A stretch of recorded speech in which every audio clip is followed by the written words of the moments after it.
Bueno, mira, lo que ocurrió es que siguiendo a los huicholes, me di cuenta que para ellos el tabaco era un trabajo fundamental. Y cuando empecé a ver cómo trabajaban los huicholes, me di cuenta que era un trabajo más de las mujeres con sus hijos. Entonces era claro, para mí era claro que tenía que trabajar, lo que dirían los sociólogos, fuerza de mano de obra infantil, pero realmente para mí lo primero que vi fueron mujeres con sus hijos. Así me parece que llegué a este tema. Mi primer trabajo fue en 1987 porque me preocupaba mucho esta situación de las mujeres. Haz de cuenta que los huicholes tienen un sistema familiar donde un hombre puede tener 2, 3, 7 mujeres. Entonces a todas estas mujeres se las trae al tabaco con sus hijos. Entonces es una organización muy interesante porque las mujeres con sus hijos son la mano de obra más importante para el tabaco. Bueno, actualmente he trabajado diversas etapas, he tratado de entender cuál es esta lógica de funcionamiento de las familias huicholas. Yo en un principio pensaba que el hombre se aprovechaba de todas sus esposas, digamos, sus 3, 4 esposas. Ahora me parece que es más ellas, una estrategia más de ellas, donde se protegen a través de un hombre. Y la situación de los niños en la etnia huichol es muy interesante. Por ejemplo, entre los huicholes no existe la palabra madre en singular, existen nuestras madres. Eso implica que todas las mujeres de una generación socializan a los niños de la otra generación. Entonces, todas las mujeres se llevan a todos los niños de ellas mismas al cultivo del tabaco. Esto que es una lógica de funcionamiento de la etnia huichola, las empresas tabacaleras se apropian de esta forma organizativa y la usan para convertirlos en la mano de obra más barata de una industria tan importante como es la cigarrera. Bueno, mira, Nayarit es un estado pequeño dentro de la República Mexicana, tiene, vamos a decir, 3 escalones, costa, valle y montaña, y tiene una economía basada en actividades agropecuarias, de tal manera que no se encuentra industria, no hay propiamente dicho industrias aquí, pero lo que se tienen son diversas actividades agrícolas. La más importante, la fundamental es, vamos a decir, el tabaco. ¿Por qué? México es el 5º productor de tabaco en América. Y dentro de México, Nayarit cultiva el 90% del tabaco. Entonces eso te da una idea de la importancia del tabaco para esta entidad. Genera una gran cantidad de empleo y parte de este empleo es empleo infantil. Vamos a ver ahora en los campos el trabajo en la etapa de la cosecha del tabaco, pero realmente los niños y las mujeres se incorporan desde la etapa de planteros, la etapa de traslado de la planta al surco, digamos, y posteriormente la etapa de la cosecha. Entonces, la agricultura es una actividad muy importante para la entidad y otra también es la caña de azúcar. Vamos a decir que son los cultivos de exportación más importantes. Actualmente está viniendo a Nayarit también lo que se llama hortalizas exóticas, cultivos exóticos, que se usan para comida china. Bueno, estas empresas, vinculadas a estas empresas, por ejemplo, la industria de la caña de azúcar, la industria del azúcar, también emplea mano de obra infantil y estas hortalizas. Entonces, me parece que en el campo de la agricultura eso es lo más importante que puede caracterizar a la entidad. Aparte de eso, Nayarit ha sido un productor tradicional de frijol y de maíz. Bueno, voy a hablar de 2 cultivos, el tabaco fundamentalmente y posteriormente, quizás si te interesa, la caña de azúcar. El tabaco es una actividad riesgosa por varios asuntos. Primero, porque los jornaleros que se involucran en el tabaco, voy a hablar de los niños indígenas ahora, tienen riesgos diversos. Por ejemplo, nosotras hemos visto en las investigaciones que los niños nacen en el tabacal. Una mujer de la etnia huichol o de la etnia cora llega al tabacal embarazada y es muy posible que ahí mismo tenga a su bebé, no tiene asistencia médica para nada, ella misma tiene a su bebé y los campos tabacaleros generalmente están rociados de pesticidas, de plaguicidas. Entonces estas criaturas, digamos, nacen en estos lugares. Hemos llegado a tabacales donde las criaturas están dormidas sobre costales que tuvieron agroquímicos. Entonces, bueno, son situaciones que, para decirte una cuestión extrema. Pero los indios en general no tienen una casa o un lugar donde quedarse durante el tiempo que dura la zafra. Ellos duermen bajo los árboles, duermen bajo las sartas de tabaco.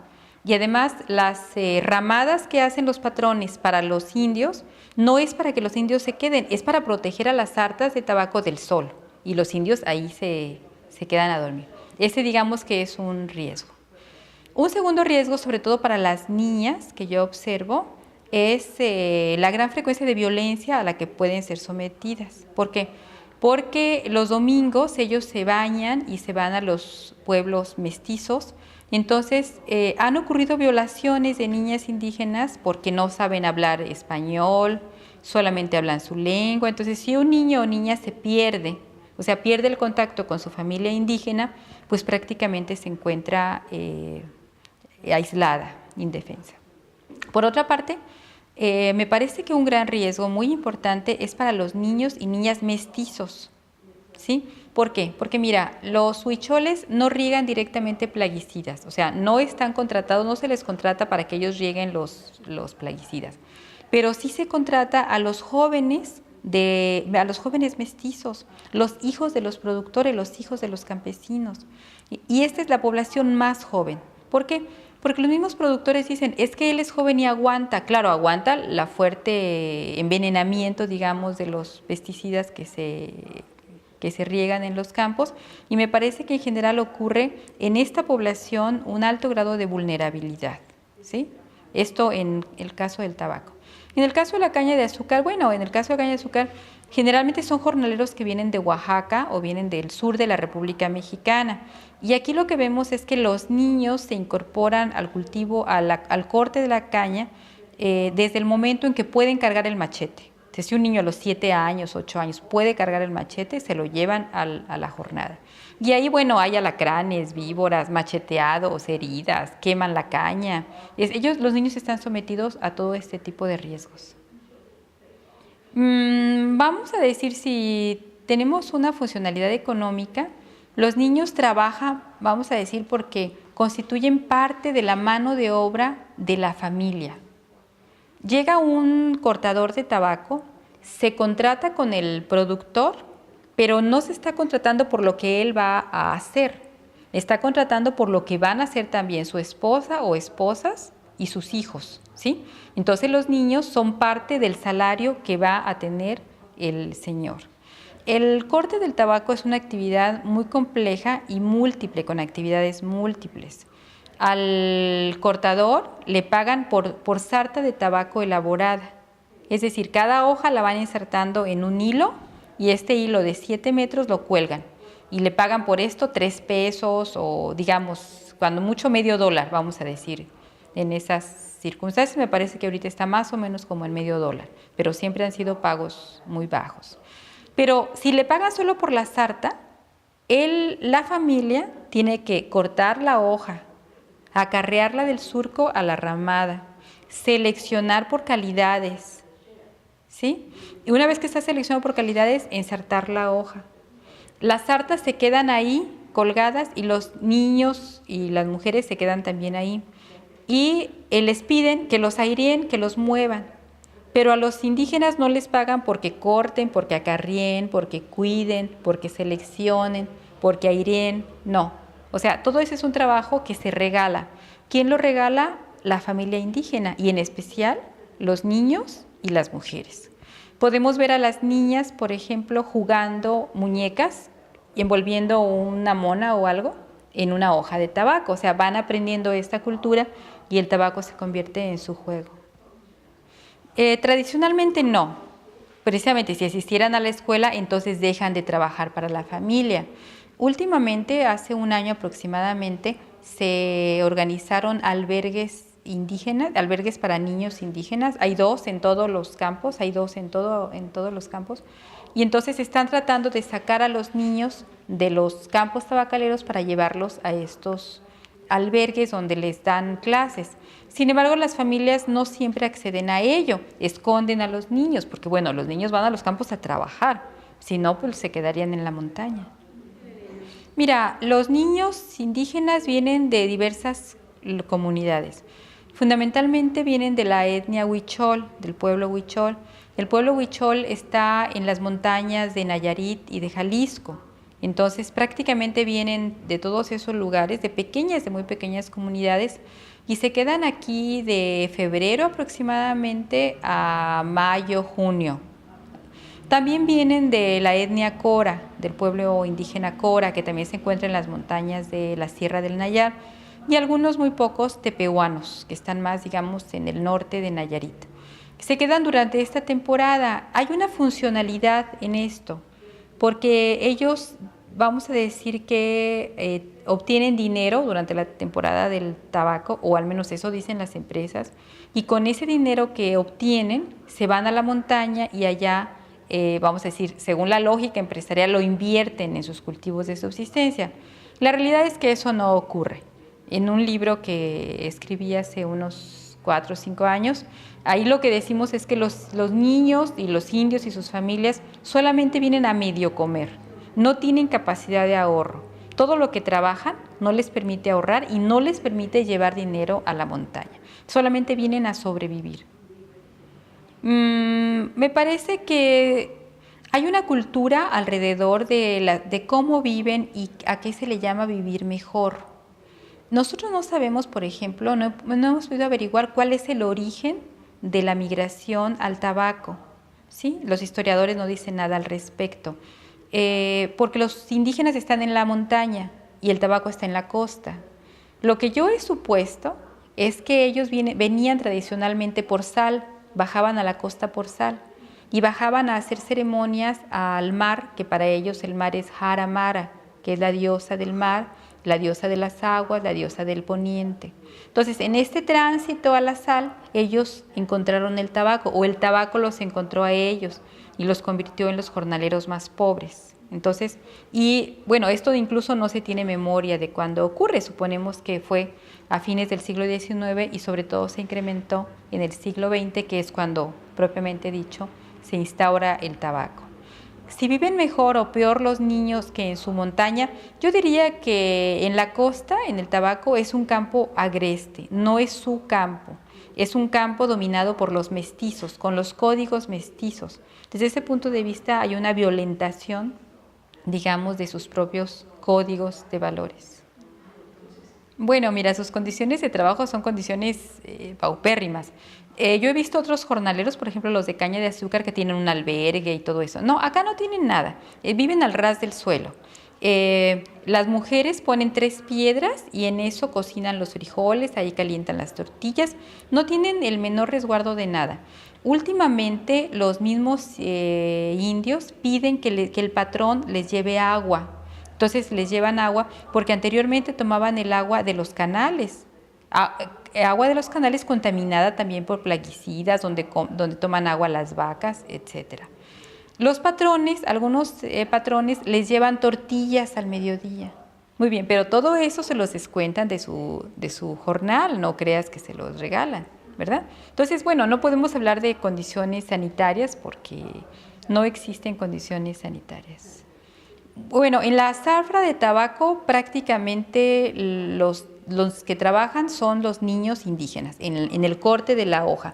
¿Por qué? Porque además los niños están pequeños y le ayudan a la mamá por su mismo tamaño a cortar las hojas más chiquitas, ¿verdad?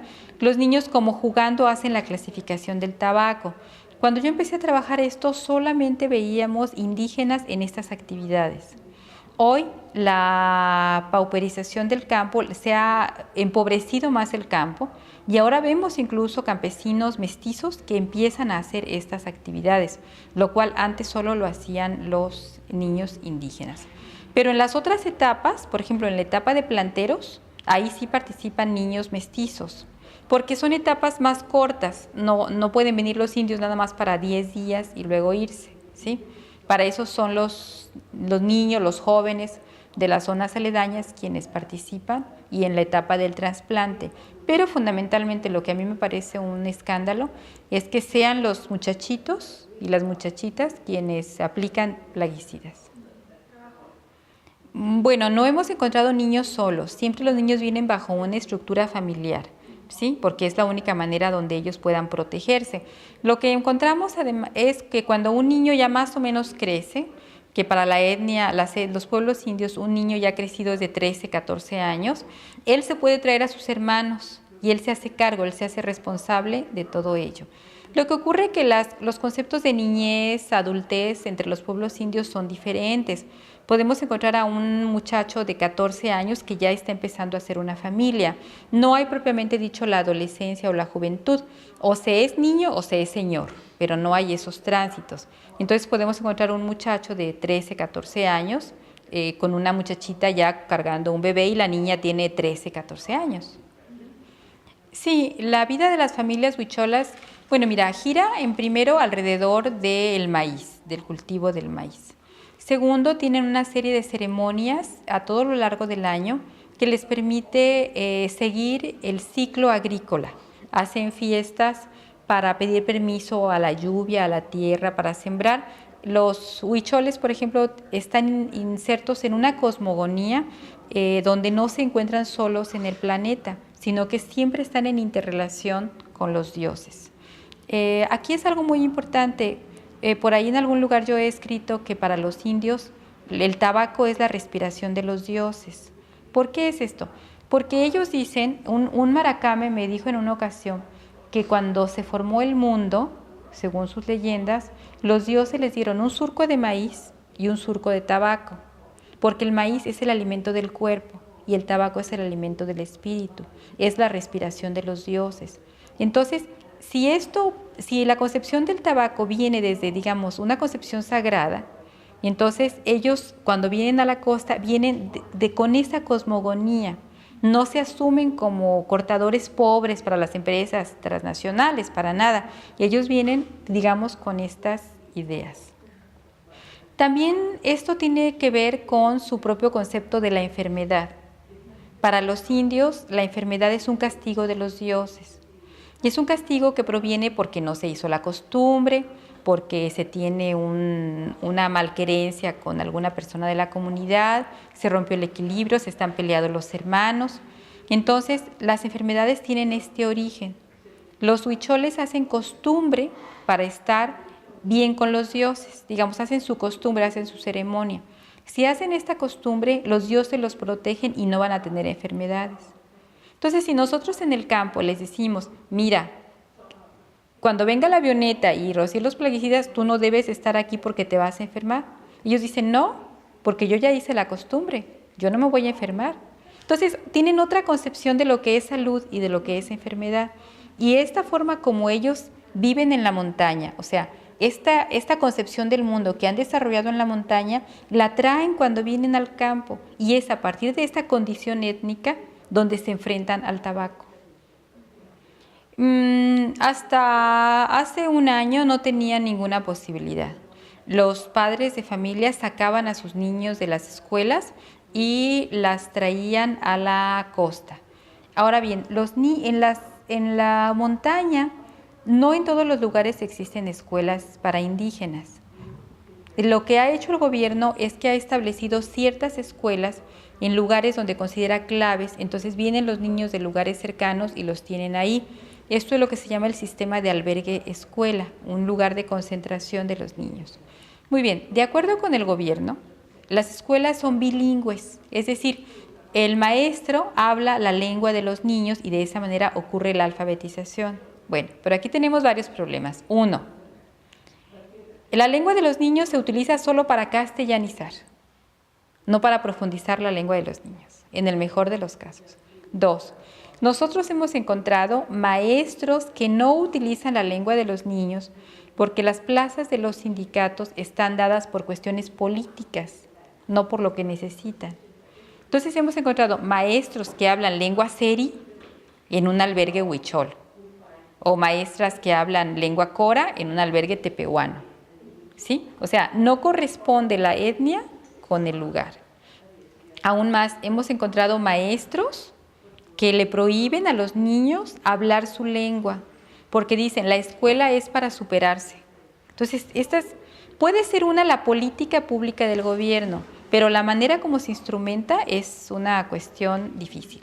De ahí entonces que los niños no tengan posibilidad de ir al campo, regresar y poder completar su ciclo escolar. Bueno, directamente vamos a decir que trabajan para completar el salario de su papá o del grupo doméstico en el que viene, ¿sí? Pero realmente están regalando su trabajo a las compañías cigarreras, a las compañías transnacionales. Mira, aquí existe tradicionalmente la empresa La Cigarrera La Moderna, que si no me equivoco corresponde a la British American Tobacco. Y por otro lado existe Tadesa, que es Tabacos Desvenados Sociedad Anónima, que corresponde a la Philip Morris. O sea, son los dos grandes monopolios mundiales del tabaco y aquí tienen sus correspondientes locales, ¿sí? Que son los que dan la cara, digamos, nacionalmente. Existen otras dos empresas que son Dimo, pero ellas nada más son compradoras. Al final de cuentas le van a vender a estas dos, ¿sí? El mecanismo como el tabaco ocurre aquí es de la siguiente manera. La empresa habilita al productor, al campesino, para que siembre el tabaco. Es decir, le va a pagar por arar la tierra, por fertilizar, le va a otorgar los agroquímicos, le va a pagar por que contrate indígenas y corten el tabaco. Todo esto es lo que se llama la habilitación, ¿sí? Suponiendo, ahorita la habilitación está en alrededor de 20,000 pesos, ¿sí? Alrededor, dependiendo de tipos de tabaco. Entonces, todo eso la empresa se lo va adelantando al productor. Cuando el productor termina de sembrar, le entrega el producto a la empresa y la empresa de ese precio le va a descontar lo que le adelantó de la habilitación, ¿sí? Entonces es un sistema, digamos, de endeudamiento permanente, porque los productores a veces, no a veces, sino generalmente no alcanzan a liquidar la deuda. Entonces se quedan con deuda para el siguiente ciclo. Entonces es un sistema, digamos, como de tiendas de raya, donde siempre estás endeudándote. Vamos a decir que la gran mayoría de los productores son pequeños productores con 1,5 hectáreas, con 2 hectáreas. Los grandes productores de 200 hectáreas son escasos. O sea, no hay estos grandes productores, ¿verdad? En términos de los niños, yo diría que si hablamos de los hijos de los campesinos tabacaleros, ellos cargan el tabaco como una deuda familiar, porque la deuda la van a heredar ellos. Entonces lo que hacen ahorita los jóvenes campesinos es irse a Estados Unidos de braceros, de indocumentados, y desde allá le mandan dinero a su papá para poder pagar la deuda a la empresa. Entonces, digo, la riqueza de las grandes compañías se financia con la pobreza de todas estas gentes y con el trabajo que regalan los niños y las mujeres. Bueno, mira, tenemos en primer lugar las enfermedades respiratorias. Es frecuente llegar a los tabacales y que los niños tengan problemas con el aparato respiratorio. También tenemos problemas del estómago, porque obviamente ellos están ahí, duermen en el suelo o en varas, todo eso, bueno, obviamente van ingiriendo microbios y demás. También existe el problema, por ejemplo, en el estudio de plaguicidas, lo que se ve es que la población más vulnerable son los niños y las mujeres. ¿Por qué? Bueno, son los que están más en contacto con la tierra, están descalzos. Entonces, todas estas condiciones hacen que los plaguicidas se metan a través de la piel, a través de aspirar y todo eso, ¿no? Entonces, la mayor exposición va a ocurrir alrededor de ello. Mira, no tenemos un cálculo, no se puede hacer un cálculo porque las familias vienen, están en una parcela durante un mes, por ejemplo, mientras termina esa parcela y luego se mueven a otra parcela. Entonces, realmente no se puede hacer un cálculo de cuántos puedan estar. Lo que sí nosotros vemos es que entre más niños traigan las familias, es mucho mejor lo que como familia van a ganar. Entonces, tratan de traer, y sobre todo niñas, o sea, dentro de niños y niños, es sobre todo el trabajo de las niñas, porque las niñas permanecen sentadas haciendo este ensarte de hoja, mientras que los niños van a ser más los que hagan el acarreo, carguen, todo este tipo de cosas. Mira, no tenemos un cálculo, ni ningún sector oficial puede hacer un cálculo de cuánto. Lo que más a veces hacemos es, contamos cuántos jornales se requirieron para levantar todo el tabacal, pero es simplemente sumar de 1 hectárea, multiplicar por el número de hectáreas, ¿no? pero en términos de personas, de seres humanos, no podemos saber. Sí, no hay una separación propiamente dicho porque el salario de toda la familia, digamos, se va conformando por lo que aportan los niños, aportan las mujeres, que generalmente lo que aportan es trabajo, pero ese trabajo simplemente se contabiliza para el jefe de familia, él es el que tiene la contratación, digamos.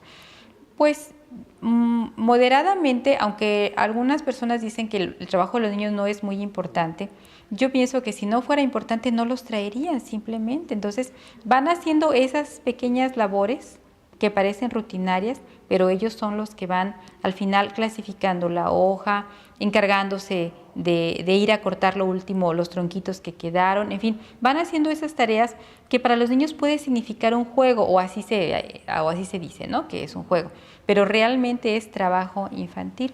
A mí me parece que, siendo conservador, el trabajo de los niños bien podría significar alrededor del 40-50% del trabajo total de una familia.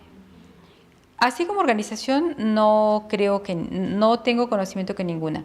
Lo único que ahora vimos a partir de la temporada pasada es que la ARIC, la Asociación Rural de Interés Colectivo, que reúne a los productores de tabaco, con todas estas demandas que hemos hecho, gentes de la universidad y demás, lo que hicieron fueron estos 2 albergues que te menciono, donde los quieren sacar del lugar, de las parcelas, llevarlas al albergue y por la tarde regresarlos.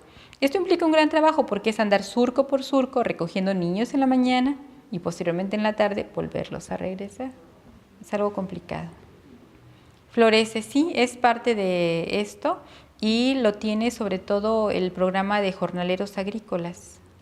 ¿El programa de la Sedesol? Es un programa de la Sedesol, sí, pero Florece no se dedica solamente a niños del tabaco, sino que se refiere a niños en los campos, en la agricultura en general. Mira, también trataron de hacer albergues para los niños en diversos lugares de la costa, que es donde se da con mayor intensidad el trabajo. Aquí en Nayarit, de enero a mayo, hay una gran actividad agrícola. Sale la zafra del tabaco, está la zafra de la caña de azúcar, se recolecta el café, empiezan a salir los frutales. Entonces, de enero hasta mayo, junio, es una gran actividad en la costa de Nayarit, ¿sí? Entonces, justamente Florece trató de dar asistencia a los niños que venían con los jornaleros a estos campos. Yo he tenido muy malas experiencias con ellos porque cada vez que he querido visitar un albergue lo encuentro cerrado. Entonces, no sé realmente a qué se dedica.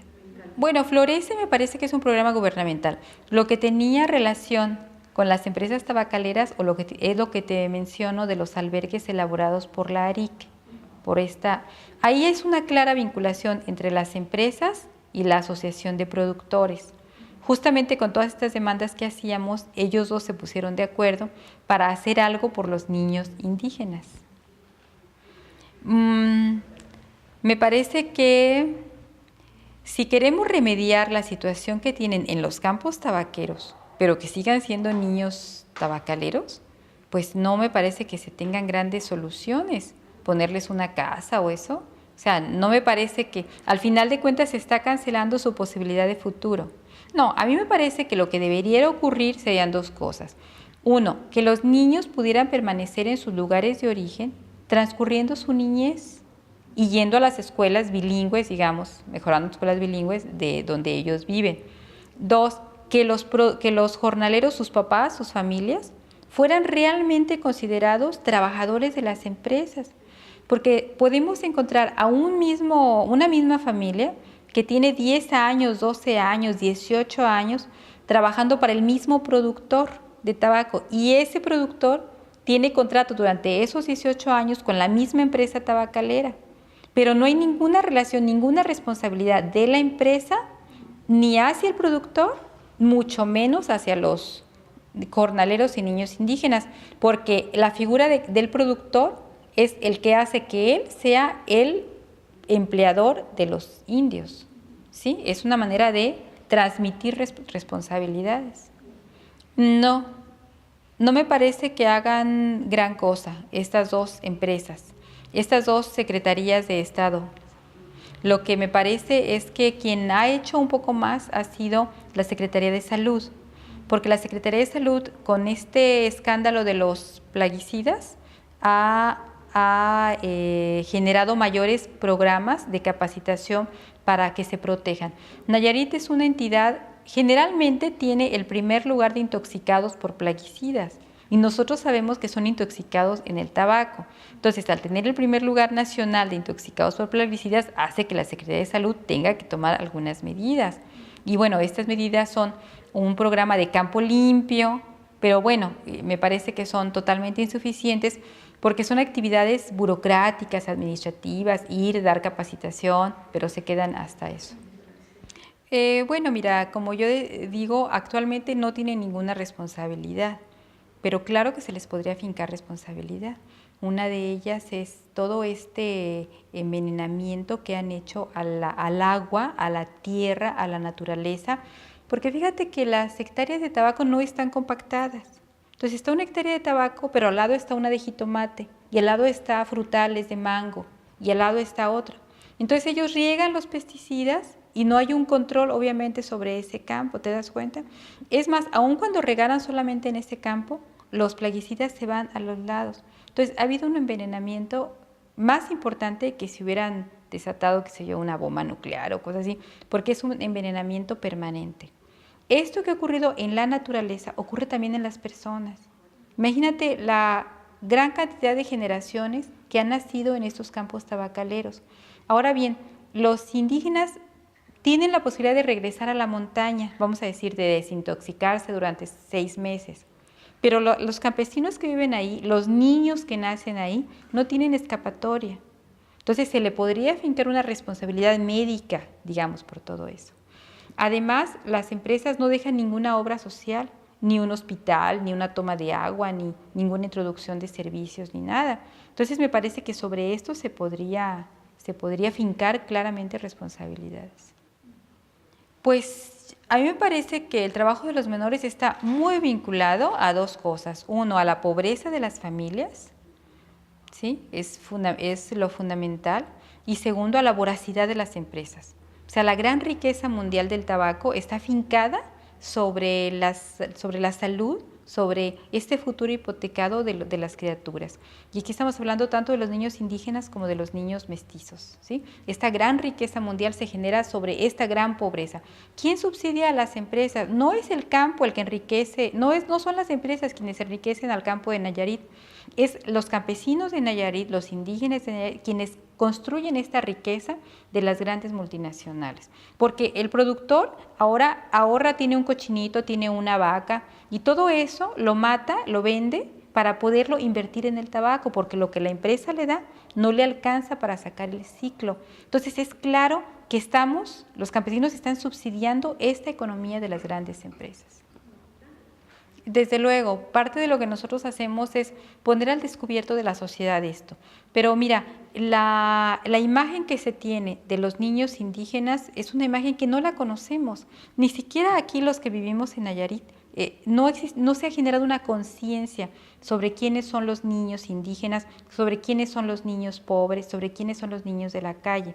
Me parece que tenemos que transitar hacia una nueva cultura donde la sociedad se apropie de estos niños. Mientras no hagamos eso, los indios seguirán siendo parte de la montaña, los pobres seguirán siendo, es su problema y ya.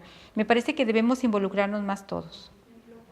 Bueno, me parece que si todos tomamos conciencia de cómo se construye un cigarrillo, de cuál es el valor que está incorporado al cigarrillo, si destrozáramos ese cigarrillo, nos podríamos dar cuenta que está fundado sobre este futuro cancelado de los niños. Entonces, me parece que los consumidores de tabaco podrían demandar que las empresas pugnaran por un tabaco orgánico, digamos, y así podríamos eliminar esta parte de la toxicidad, ¿sí? Por otra parte, se podría pedir que no hubiera trabajo negro, este trabajo de los niños, que es lo que te digo que va creando esta gran riqueza, ¿verdad? Me parece que los consumidores informados, documentados, tienen ahora un gran papel para hacer la presión a las empresas. No me parece que la presión pueda surgir desde los gobiernos locales, como estos de México.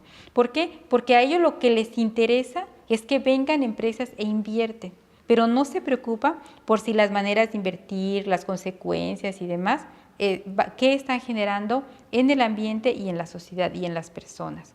Las empresas tabacaleras piden mano de obra y lo que llegan son seres humanos.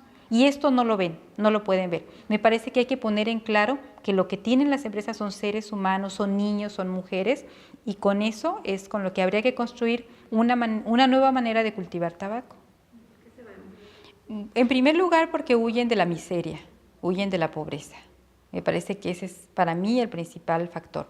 Segundo, las sociedades indígenas, los grupos indígenas, se caracterizaban porque eran grupos unidos, eran comunidades cerradas, eran una unidad donde los adultos, vamos a decir, determinaban el futuro de los niños, tenían el futuro, el destino en sus manos. Cuando llegan dos factores, empiezan esas comunidades a desintegrarse. Una, las nuevas religiones, las llamadas sectas, que lo que hacen es que fragmentan las comunidades indígenas y en primer lugar los hacen que pierdan esta unidad. Segundo, los caminos y los medios de comunicación. Cuando llegan los medios de comunicación y llegan los programas gubernamentales a desarrollar a los indios, lo que hacen es que rompen el capital social que los indios habían conservado, que es la unidad. Entonces llega Cedesol, Secretaría de Salud, Comité de Reforma Agraria, el Agua, en fin, llegan 3,000 comités y sobreponen a la comunidad formas organizativas que los indios no tienen. Los indios tienen una asamblea comunitaria, un gobierno tradicional, un gobernador, un alcalde, un topil. El gobierno no ve eso. Entonces forma un comité de mejoras, un comité de salud, y los indios no están acostumbrados a estas formas organizativas que son mestizas. Entonces fracciona a los grupos. A unos les da una beca, a otros les da Progresa, a otros les da Procede y empiezan las rivalidades entre ellos. Entonces todo esto ha hecho, el gobierno, la religión ha hecho que las comunidades indias se desintegren. Y la consecuencia la pagan los niños y las niñas. Por ejemplo, mira, nosotros nunca habíamos visto prostitución entre los niños indígenas, entre las niñas ni entre las mujeres, nada de esto.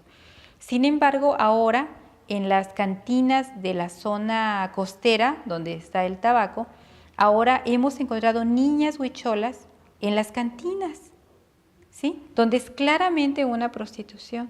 ¿Esto por qué ocurre? Porque ya la unidad indígena es incapaz de retener a su juventud. Entonces los niños se van. Si tienen menos condiciones de contratarse en las ciudades, tienen condiciones mínimas, entonces van a acceder a aquellos puestos de trabajo de calidad ínfimo, como son peones de albañilería, prostitución, etcétera. Bueno, mira, cuando me haces estas preguntas, me pasan por la mente escenas que he visto en los campos tabacaleros, desde niños que se han muerto en el tabacal, por estas situaciones que te digo. He visto, por ejemplo, cómo a veces los indios tienen un accidente. Me acuerdo de un huichol no muy grande, un muchacho de unos 16 años, donde se cayó de un caballo. Entonces el patrón no lo podía mandar al Seguro Social con pase, entonces le daba medicina con el que curaban a las vacas, le daban esa misma pomada de la vaca, se la ponían al huichol. O sea, más que recordar qué les pasa en general a los indios, lo que me acuerdo en este momento son de escenas de lo que he visto a lo largo de todos estos tiempos. Yo lo que he hecho desde que empecé a trabajar tabaco es no dejar de ir a los tabacales, aunque no tenga un financiamiento por el cual hacer la investigación. Cada año voy, veo cómo van cambiando las condiciones o cómo van empeorando, en fin, todo esto, y me permite tener, digamos, un registro permanente. Sin embargo, en las clínicas de la costa, donde se atienden estos intoxicados, se han dado caso de niños que nacen, no sé el término médico exacto, pero se dice niños sin cerebro. Esto, por ejemplo. Claro que las autoridades dicen que no tiene nada que ver con los plaguicidas, pero bueno, solamente nacen en esa zona. Me parece que no se han hecho investigaciones al respecto. Tampoco sabemos muy bien qué efectos tienen los niños, por ejemplo, los niños indígenas cuando se regresan a sus comunidades, ¿sí? Y aquí otra vez rompe la comunidad india, porque los médicos indios, los maracames, tienen medicina para sus enfermedades, pero no para nuevas enfermedades. Entonces ahí los niños se encuentran además desprotegidos y las madres. Sí, pero las empresas tienen mecanismos diversos para sacar la riqueza de la gente, ¿eh? Mira, un mecanismo es los grupos solidarios. Las empresas no le dan el crédito a un productor, le dan a un productor que está unido con otros 9. Esos forman un grupo solidario, 10 personas.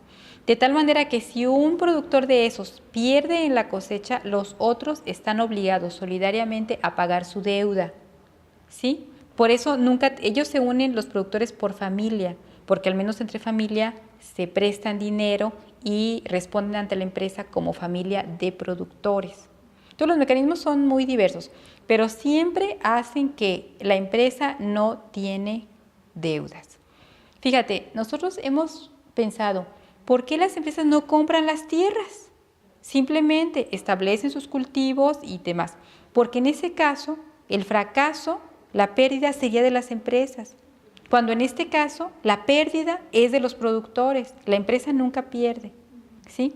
Es más, la Moderna hizo un experimento de comprar tierras en Chiapas y no le resultó, volvió al sistema que tienen aquí en Nayarit.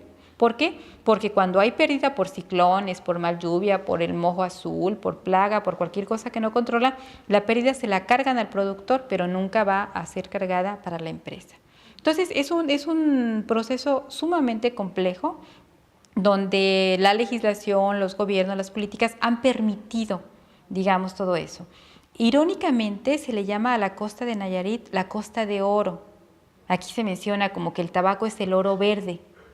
Bueno, oro verde, ¿para quién? Yo diría para las empresas nada más, pero no para los productores, no para los campesinos, no para las poblaciones. Bueno, ya mencioné su concepción de salud e enfermedad, que eso es básico. Ya mencioné también la organización familiar, donde un hombre trae a sus mujeres y demás. Hay otro quizá muy interesante que es lo que se refiere a la organización social. Los indígenas tienen un gobernador, un segundo gobernador, todo eso. Cuando vienen aquí al campo, a la costa, también todos ellos más o menos vienen. De tal manera que si hay una rencilla entre ellos o un pleito, no acuden a las autoridades civiles. Van a acudir, van a esperarse al domingo, que vayan todos al pueblo, y entonces van a buscar al gobernador, y entonces ahí van a dirimir, en su justicia indígena, van a dirimir sus conflictos. Otra cuestión también muy interesante es lo referente a la salud, fíjate. Porque como los indios tienen sus propios sistemas de salud, si un niño se enferma, entonces van a buscar al maracame, que también anda por ahí cortando tabaco, y con los remedios de los propios indígenas van a solucionar ese problema de salud. Por lo tanto, esos sistemas le ahorran al gobierno y le ahorran a las empresas el costo por atención a los niños en salud. Desde luego, me parece que las infancias son robadas y los futuros cancelados. Yo por ahí he hablado de cómo es una juventud con un futuro hipotecado, hipotecada en aras de la inmediatez, pero que no tiene ni siquiera ninguna posibilidad de escaparse de ese destino.